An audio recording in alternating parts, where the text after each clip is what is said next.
अस्सलामु अलैकुम वरहमतुल्लाहि वबरकातुहू। अल्लाहुम्मा सल्ली अला मोहम्मद व अला आले मोहम्मद सल्लल्लाहु अलैहि वसल्लम।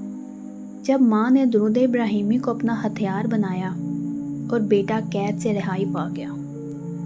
कहते हैं माँ की दुआ में वो तासीर होती है जो तकदीर का रुख बदल सकती है, लेकिन जब वो दुआ दुरूद इब्राहिमी जैसे पाकीज़ा कलमात के साथ जुड़ जाए तो वो सिर्फ दुआ नहीं रहती, वो एक रूहानी ताकत बन जाती है जो बंद दरवाजे खोल देती है, जुल्म को रोशनी में बदल देती है और जो कैद में भी आज़ादी की सांस भर देती है।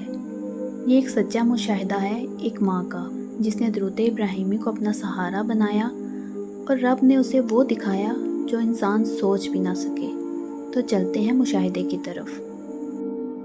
कराची की रहायशी एक बुज़ुर्ग खातून, नाम ज़ाहिर नहीं किया जा रहा, उनका बेटा किसी बेबुनियाद इल्ज़ाम में गिरफ़्तार हो गया। केस सख्त था, वकीलों की कोशिशें नाकाम और दिन ब दिन मुकदमा मज़ीद उलझता जा रहा था। माँ का दिल कटता था मगर वो हार मानने वाली नहीं थी। अदालतें खामोश थी लेकिन एक अदालत बाकी थी, वो थी अल्लाह की अदालत। माँ ने तहज्जुद का एहतमाम शुरू कर दिया, हर रात सजदे में गिर कर रोती और एक अमल खास एहतमाम से करने लगी। वो अमल था दुरूद इब्राहिम का विर्द। वो हर रोज़ फज्र और इशा के बाद 313 मरतबा दुरूद इब्राहिमी पढ़ती, तहज्जुद में नवाफिल अदा करके हर सजदे में बेटे की रहाई की दुआ करती। जुम्मे के दिन पूरा दिन दुरूद इब्राहिमी का विर्द करती, हत्ता कि ज़ुबान खुश्क हो जाती। ये अमल उसने 41 दिन तक मुसलसल किया, बगैर नागा, बगैर शिकायत। 40वें दिन अदालत ने अचानक खुद नोटिस लिया। वही जज जिससे कोई उम्मीद न थी, उसने केस में मौजूद बेबुनियाद सबूतों को मुस्तरद किया। अगले दिन अदालत ने रिहा करने का हुक्म दिया। बेटा जेल से निकला, आज़ाद, बेगुनाह साबित हुआ।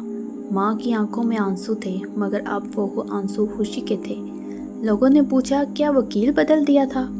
माँ ने मुस्कुरा कर कहा, मैंने वकील नहीं बदला, मैंने अपना दरूद बढ़ा दिया था। दुरूद इब्राहिमी सिर्फ नात नहीं, ये वो नुस्खा है जिससे दिल बदलते हैं, दरवाजे खुलते हैं और बंद तकदीरें रोशन होती हैं। जिस दिल में आशिक़े रसूल हो वहाँ रब की मदद आना लाजिम है। क्या आप अपनी मुश्किल में दुरूद इब्राहिमी को अपना सहारा बनाएंगे?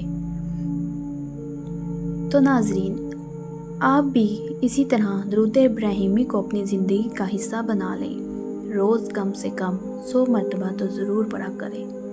मिलते हैं एक नए मुशाहिदे के साथ। जज़ाकल्लाह है।